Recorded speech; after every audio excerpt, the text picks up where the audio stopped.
You're listening to the Ask Drone U podcast. You ask, we answer your drone questions. Whether you're here to turn your passion into profit or you simply fly for fun, we're a community of learners and teachers who aspire to achieve greatness. We are Drone U. Hey everyone, welcome to another epic episode of Ask Drone U. My name is Paul. My name is Rob. Yes, welcome everybody to episode number 617. We are glad that you're with us. Hope you're having a great week. I don't even know what day this will air, but I don't even know what day it is. hope you have a great week, weekend, whatever day it is. Enjoying life. Definitely. Today we've got a good question. We're talking about comparing a few drones. Some drones that I'm not sure have been compared yet. They could have been, but not by us. So today we're going to be talking a little bit about. Let's paint a picture here first. We're going to be talking about different drones, but we're going to be talking about different drones in the sense of a business owner. If you're a one-man team, if you're a three-man team, anywhere from say 1 to 5, you're a small drone business. This podcast could really help you in determining which drone is the best for you. And personally, Rob, I love doing these types of questions way after we've gotten the drones. Sure. And, this question came in, I think it was like a month or two ago, and I'm sorry for the delay, but I really wanted to get an intimate feeling with the Inspire 2 before we answer this question, because people are still asking, look, Inspire 1 still seems relevant. Inspire 2 is awesome. Phantom 4 Pro is awesome. What do I buy? And that's what we're going to talk about today. We're going to talk about the pros and cons based off of our experience and some, I would say, ancillary thoughts and points that come to my mind that I think are important for other pilots. But I'm always open to hearing your comments. In fact, even yesterday on the DJI Mavic Pro owners group, someone was like, you guys are really silly sometimes and you really don't need to be. So if you have a comment or something, please let us know. Just go to askdroneu.com or upload a question. Well, that's a true statement. We don't need to be. No. Right? I mean, thank you. Doesn't everyone like a little humor in life? That just cracks me up. You don't need to be. Thank you for that. Whoever that was. Yeah, I will leave the teddy bears at home next time. That's right. Anyways. I don't know why I find that so funny. Play the question. What I do. Hey guys, it's Cameron from South Lake Tahoe, California. I've been listening and watching for at least 7 months now. Started my company 6 months ago, and here it is, my first question. I've recently made a pretty big breakthrough. The snowball is moving, but I would like to upgrade my drone. It's a Phantom 4, and I want to hear your thoughts. I know you've talked about this, Paul, comparing the Inspire 1 and 2, but more specifically to what I'm doing, which is real estate and golf courses. These three drones, the Phantom 4 Pro, the Inspire 1, and the Inspire 2, I feel like they all have very different pros and cons. I'd love to hear your guys' thoughts. You guys made this all possible. Thank you so much for everything you guys are doing. Thanks for making it all possible, guys. Living the drone life. Thank you, Cameron, for the question. And the kind words. Love hearing that the snowball is starting to pick up steam. That's fantastic. I guess that doesn't really work. Do snowballs pick up steam? Anyways. It depends on if you're in California or in Canada. Oh, all right. Because you could have a snowball roll down from Heavenly and magically get across the lake and maybe down the hill to Pleasanton, and then maybe it'll steam. And it'll have some steam. I don't know. Yeah, anyways. I don't know. It's just cool. And we appreciate you, and we're glad that things are starting to work out for you, glad that you're finding these opportunities open up for you. And so now we need to help him figure out what to move forward with. Yeah, and unlike my reply to your last statement, what I will say will make sense. That being said, Phantom 4 Pro, Inspire 2, Inspire 1. I really wanted to talk about pros and cons for each, but also showcase to people why they may want a certain drone over another one. So there's no rhyme or reason to this. There's just thoughts. Just thoughts. So let's paint the picture really quick. Okay. Phantom 4 Pro, about a 350 millimeter size quadcopter, about I think it's 9-inch props. Inspire 2 is a little bit larger than the Inspire 1. It throws, I think, a 15-inch prop versus a 13-inch prop on the Inspire1. If you live in high elevations or cold temperatures, you're really going to like the Inspire 2. Why do I say that? Number one, the Inspire 2 is one of the first birds to have high altitude props offered by DJI. On top of that, they also have self-heating batteries. The Inspire 2 has self-heating batteries. So if you're finding yourself flying in cold environments, I would recommend the Inspire 2. And that's probably one of the only times I would recommend the Inspire 2. Really? That surprises me to hear you say that. And I'll say why here in a second. Okay. So let's go back to the Phantom 4 Pro, though. Again, it's small in nature, but it's very versatile. It has a 20.1 megapixel sensor, which is the same sensor as the Inspire 2 X4S camera. Okay. All right. So that's always good. Really high quality sensor, DSLR grade sensor. We're talking a 1-inch CMOS sensor. So think of something like maybe a 70D, like a Canon. What I love about the Phantom 4 Pro, it has intelligent flight capabilities. So if you're doing mapping and you need to get obliques or orbits, you've got the point of interest and it works really, really well. Which, by the way, when I got my Inspire 2, it did not have that. Now, I know if you update your firmware to the current version, it has it. But for a while, the Inspire 2 literally did not have point of interest mode. Interesting. Which was like, are you kidding me? Like, I just paid $5,000 for this thing and it doesn't have the same feature as a Phantom 4 Pro. So that's crazy. They changed that, though. Anyway. For good reason. Also, the Phantom 4 Pro, if you're flying a Mavic or a Spark and you're wanting to move up, the Phantom 4 Pro is what I have actually told a lot of surfers to buy over the Mavic Pro for one simple reason: it has attitude mode. So it has just so much more controllability. Right. Also, I love the Phantom 4 Pro because it's cheap and it's easy to replace. And a lot of people may say, well, Paul, you're an a-ho for even saying that. But there are shots where you have to be completely okay with losing the bird. And like, honestly, I prefer to fly that way because it eliminates worry and doubt. And most of the time that I do this shot thinking like, hey, I may lose the drone anyway. And by the way, that doesn't mean unsafely. Correct. To clarify. Yeah. This just means like I'm going to put the drone below a bridge, over moving water, in wind, over water, and there's only 3 feet below the bridge, but it would be an impact shot.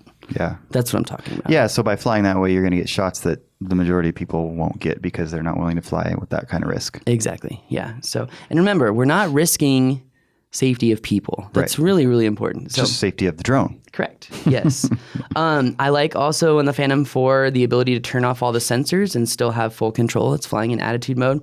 But there are a couple cons to the Phantom 4 Pro. It's limited by the wind, limited by weather scenarios. But my conclusion on the Phantom 4 Pro is right now it is by far the best drone you can buy for the money. And so you could actually buy, 3 P4 Pros? Versus the Inspire 2. True. Think about that. Yeah. You have a whole fleet. That's another thing too. If you buy Care Refresh on a Phantom 4 Pro, it's like $300. You break your Phantom 4 Pro, you get another one the next day, and that's it. Yeah. There's almost no reason in being insured other than the liability of property and persons, you know?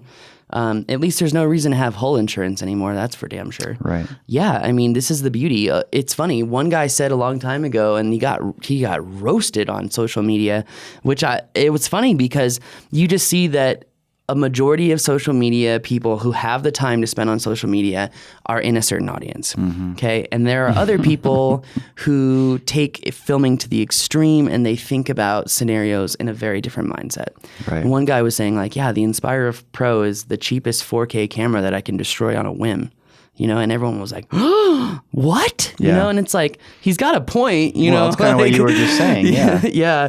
I would have used the Phantom 4 Pro because I can put it in smaller places. And that's really what I like about the Phantom 4 Pro. Easy to travel with, easy to replace, extremely large sensor, full control, and I'm not going to mind if I lose it. Let's just say I've seen the case that the Inspire 2 is in. Yes. That thing is a beast. Monster. I mean, you got to have an extra wide door for that thing to fit through. It actually doesn't fit through one of my doors in the house. Yeah. Through a standard, It has to be a 36 36, inch door. Yeah. 30-inch door, it probably won't fit. I don't it's know gonna what be size my tight. bathroom door is, but now I'm going to go home and measure it. I don't know why I was trying to take it in the bathroom. That's an interesting test. But no, for whatever reason, I think I was just like, I wonder if it Maybe fits you're through going to this door. store it Boom, in there or boom, something. Hey, when I'm taking a poo, I really like to study my drone. That's when you do your best work. Hey, I'm focused, no distractions.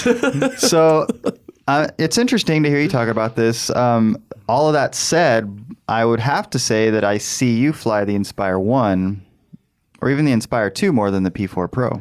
Well, that is true. And one last thing, I'm going to just keep going down the list on the Inspire 2, Inspire 1, because there are reasons to buy an Inspire 1 over an Inspire 2. There are reasons to buy an Inspire 1 over a Phantom 4 Pro, and there are reasons to buy a Phantom 4 Pro over an Inspire 2. Mm-hmm. You do see me flying the Inspire 2 a lot. I love the sensor, and honestly, I like the way... if you haven't flown an Inspire and you've flown a Phantom, it's difficult to understand what I'm about to say, but the Inspire 2 flies almost like it's a pendulum where most of its weight is below the lifting surface. Whereas, yes, you have a lot of the weight below the lifting surface on a Phantom, but most of the weight is like right below the lifting surface, whereas a lot of the weight on an Inspire 2 is much lower than that. So when the Inspire 2 flies, it always snaps back to level safe flight faster than an Inspire 1, faster than a Phantom 4 Pro. The Inspire 2 and the Inspire 1 essentially will snap back because of that pendulum effect. Now, let's talk about the Inspire 2 for a second. Obviously, it can handle more wind and more flight scenarios based on weather than a Phantom 4 Pro. And yes, even an Inspire 1, because the Inspire 2 has dual compasses and dual IMUs. Now, it's better for mapping, and it's more accurate than an Inspire 1. The ability to operate in obviously more scenarios, I already said that. It has more payload capacity than an Inspire 1 or a Phantom 4 Pro. It has more flight time than an Inspire 1. It has more redundancy than the Phantom 4 Pro or the Inspire 1. So what do I mean? I mean that there's battery redundancy. Right. So it's easier to travel. If you're having issues with TSA, it's easier to travel with an Inspire 2 batteries because of the size of the batteries, but also they use 2 batteries for each flight. So you get more flight time, but also you get redundancy. Here's what I don't like about the Inspire 2. Those same batteries that offer the same redundancy are extremely expensive. Yeah. And frankly, I've never had an issue with an Inspire like 1 battery to the point of critical failure. Meaning, yeah, I've had batteries give me battery voltage warnings before. Yes, I've been flying over water, but I still had time to bring the bird back to me, which was only like 15, 20 seconds. There was no upward force. You had to move laterally, think on your feet. And I've had it happen twice, but I've never had a catastrophic failure with a battery. Right. So I could just be lucky. That being said, the other cons of the Inspire 2 is that there's no zoom camera unless you buy the $10,000 Z30 or whatever it is. But also, I think that there is not as precise flight control on the Inspire 2 as the Inspire 1. And it's funny, I talked to a lot of people about this, but I feel like the Inspire 1 is like the F-35 Joint Strike Fighter. Like, it can just do anything. It's very versatile. You can throw it at anything. It's like a Toyota. It'll just keep going. Like, no big deal. I've had my Inspire 1 soaked by a wave. I've had my Inspire 1... I don't know how it happened, but it's soaked again because we were filming a blob. It was really fun, actually. I mean, like, the thing has just, like, it has had stuff thrown at it, splashed at it, water thrown on it, salt water thrown on it, and it just keeps going. So then, like a Glock. Yeah, that's a good way to put it, Rob. The Inspire 2, though, I have had so many small semantic BS issues. It's just annoying. Like, there's always something wrong. And one thing I really like over the Inspire 1 over the Inspire 2 is simply just the app. On the Inspire 1 app, if I put all my settings in, it's going to keep all my settings in. That's DJI Go, the first version. Right. DJI Go 4 changes my settings every single freaking time I fly. And it is the most annoying thing Every time ever. you fly. Every single time I put a new battery in. Oh, that's brutal.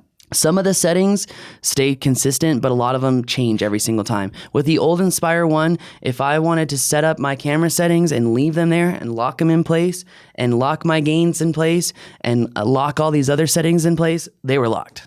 And every time I flew, popped in a new battery, they would just stay there. With the Inspire 2, every time I pop in a new battery, all those settings go away.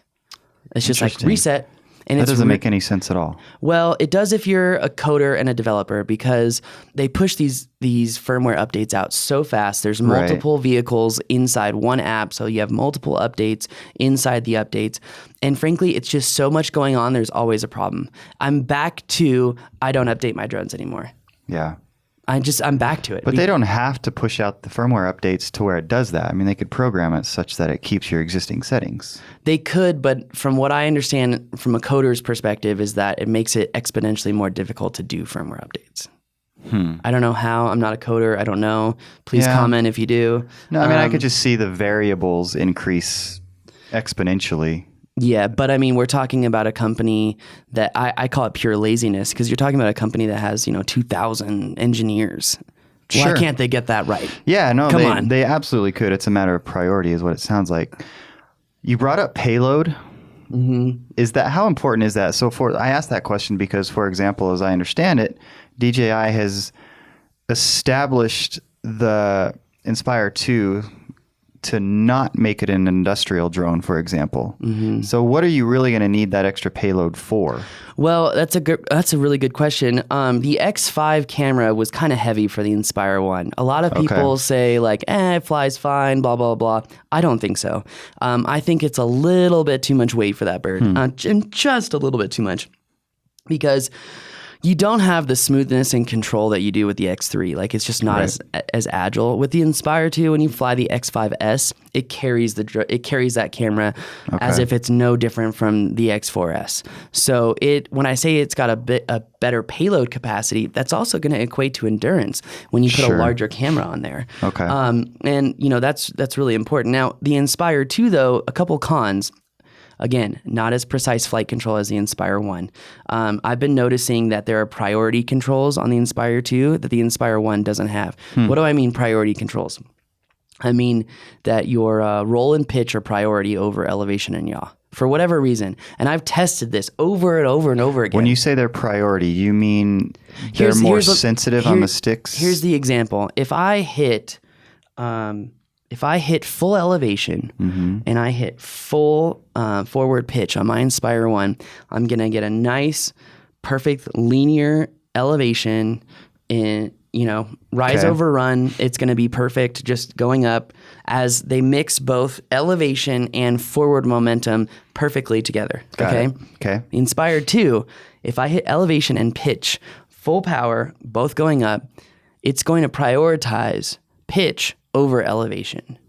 So then you're not going to get that smooth, to use your word, linear rise. Exactly. The rise over run kind of, think of it mathematically, trying to give you guys visuals here. So think of it more as a parabola, right? You're going out before you go up. Right. So it's just a little bit different, and maybe I'm just being a whiny little bee and saying, because I like the Inspire so much, but I find myself having to redo shots with the Inspire 2 way more often than with the Inspire 1. And it's just because of how its flight controls. And I've messed with the settings and I've adjusted my gains and expos. And I've noticed a trend in the new DJI prosumer stuff. The more and more prosumer stuff we get, the easier and easier it is to use, but also the more and more dumbed down it is. Like the M600 would be an Alta drone beater, literally, like it would destroy the Alta if you could put it in a 30-degree forward pitch with full power. Right. And you can't do that because it's geriatric mode. Like literally. I mean, that's the only mode it has, essentially. Yeah. So it's software limited. And I'm just saying, like, if DJI were to allow and vet, clearly they're afraid of people doing some things, and I understand. But if they can vet pilots like that Pro thing or whatever and, let people have more control of their drones, I think they would be even more competitive. Like a Pro firmware of some sort. Yeah. Version. Yep. Interesting. So I don't know. Do you have more? Yeah, I have a lot more. Yeah. So sorry. No, it's good. I'm sure everyone appreciates it. A lot of people are still using the Inspire1 for a lot of stuff. The whole HBO argument a while ago is out the door now. So they're using Inspire 2s now. Inspire1, here's why you would like the Inspire1. If you need flexibility in shots, if you're a one-man team, you do a lot of commercials on your own, you're a producer, you're a director, but you fly as well, the Inspire1 is really good for you. Why? Number one, you can fly in more wind than the Phantom 4 Pro. You've got that pendulum effect. And again, this is like the F-35 Joint Strike Fighter of like drones. Like you can control it in any way you want.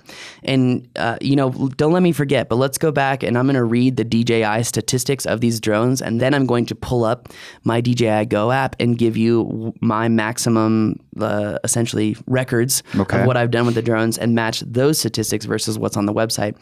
Because in reality, what you can do with these drones is very different than what's on the website. But I appreciate that because in the past, DJI was the hype machine. You can do this, and this, and reality was very low. Right. Now they're under promising and over delivering a little bit. So something we believe in. This is something we believe in.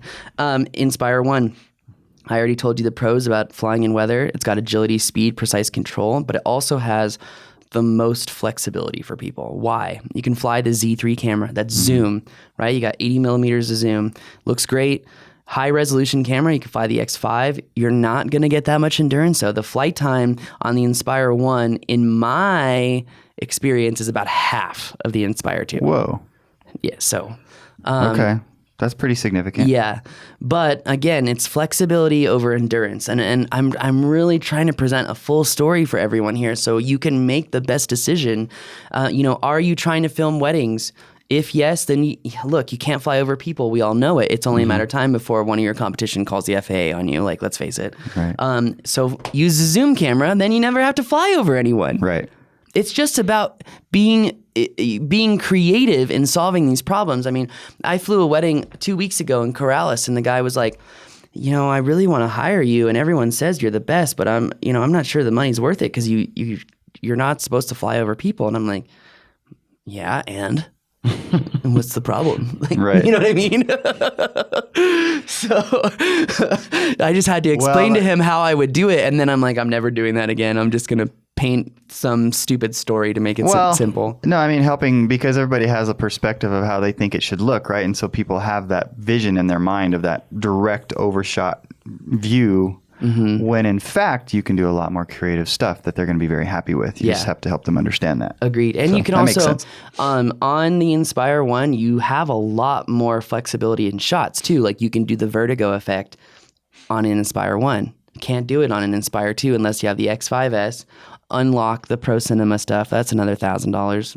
And then you got to buy the lens, like the 1442 that we used to use on the Z cameras. That's the same lens that works on the X5. Okay. Then you'd have to power that from below. It's just like there's just so many. Wow. It's just not as flexible. Now, one thing I wrote on here that I'm kind of going to take back is that I love the Inspire1 as a great live feeding platform because the X3, you don't have to focus the camera. It's always in focus. You can fly the Inspire1 literally all day long without a problem, and the feed is pretty good. But now I think the Inspire 2 is actually a better live streaming platform. I really wish the X4 was infinite focus just because it would make live streaming so much easier. Right. But, it just adds another variable. The fact that we have reliability on the batteries definitely helps with live streaming, and the increased flight time definitely helps too. But I wish there were little nuances that DJI would do with the Inspire 2, like a live streaming camera.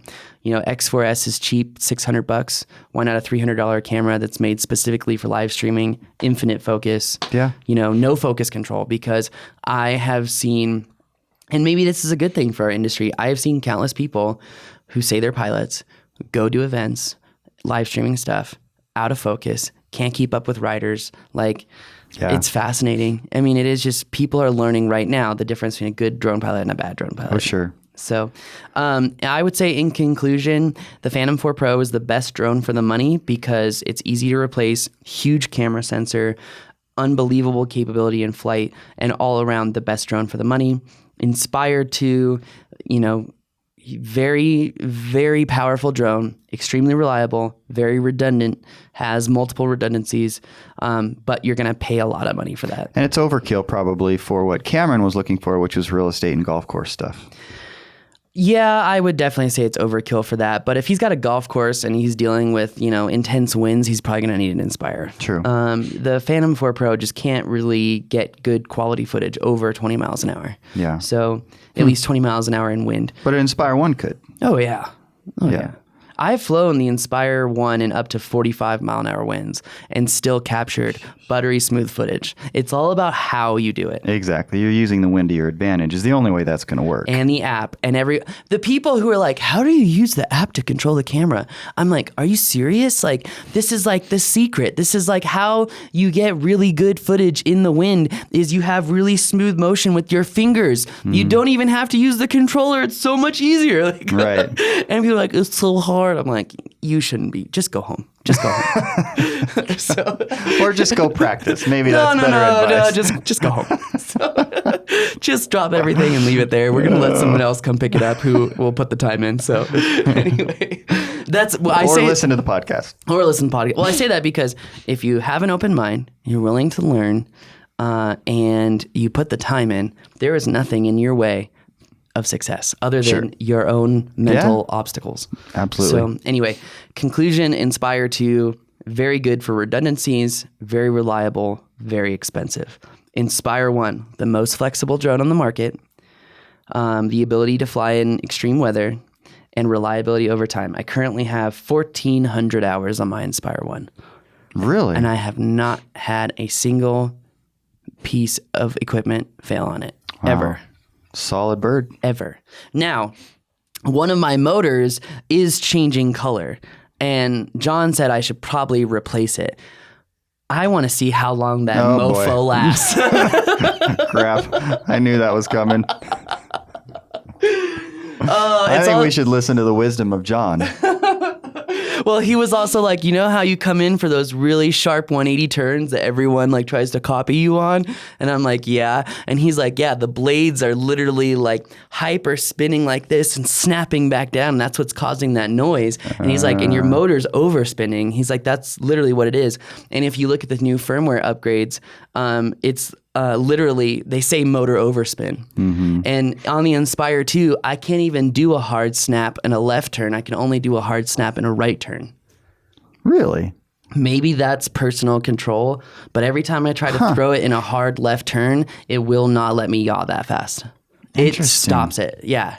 Even in attitude mode where I'm supposed to have full control, it still stops it. That's why I don't like the Inspire 2 because it's over-engineered. There's too much software. Yeah. Give me a good basic foundation, and what I do with it is up to me. Absolutely. Yeah. That's why I'm so But they're also engineering it to the masses, right? Well, the Inspire 2 is supposed to be quote unquote prosumer. But a lot of people who have money are like, wow, I've got money there, Bob, so why get the Phantom? I'm going right for the Inspire. I think that answers our question here. Did I miss anything? I don't see how you could have. I hope that answers your question, Cameron. Obviously, you can always call in a follow-up question and ask for clarification on something. Ooh, one other thing. Inspire 1 and Inspire 2 have dual operator control. But also another benefit of that is that if you buy a second remote and your remote ever dies, you always have a backup. That's true. Like, for example, yesterday when we were filming that drills course and the preparation for the fly-in, my remote died mid-flight. No kidding. Wait, battery? Yeah. Okay. The remote died. Drone came back, got out the slave remote, went in, said, give master control to slave. Went on the other remote, plugged my phone in, said, take over control, press the linking button. Bada bing. Yep. Nice. And we filmed a video on how to do that too. So Oh, good. it'll Good. be on YouTube. Just like about everything that you do, we need to I'm starting to share learn with that. the It's people. just, well, I think we have 24 videos in editing right now. Like literally 24 videos. Yep. So there's a lot. A lot coming. Yep, we've just only increased. So, all right, guys. Well, I think that's going to do it for us today. If you found this podcast useful or helpful, please share it with someone or leave us a review. Just take 10 seconds. Why? Because it helps other people learn. The more people that fly well and fly responsibly, the more freedoms we have to fly. And you're seeing our freedom to fly under attack right now with all the different Senate and congressional bills that are coming out. So it's important that we remain steadfast and become advocates for this industry. Not only through what we say, but what we do. That's why you're a part of Drone U. Thank you very much for watching. My name is Paul. My name is Rob. Thank you.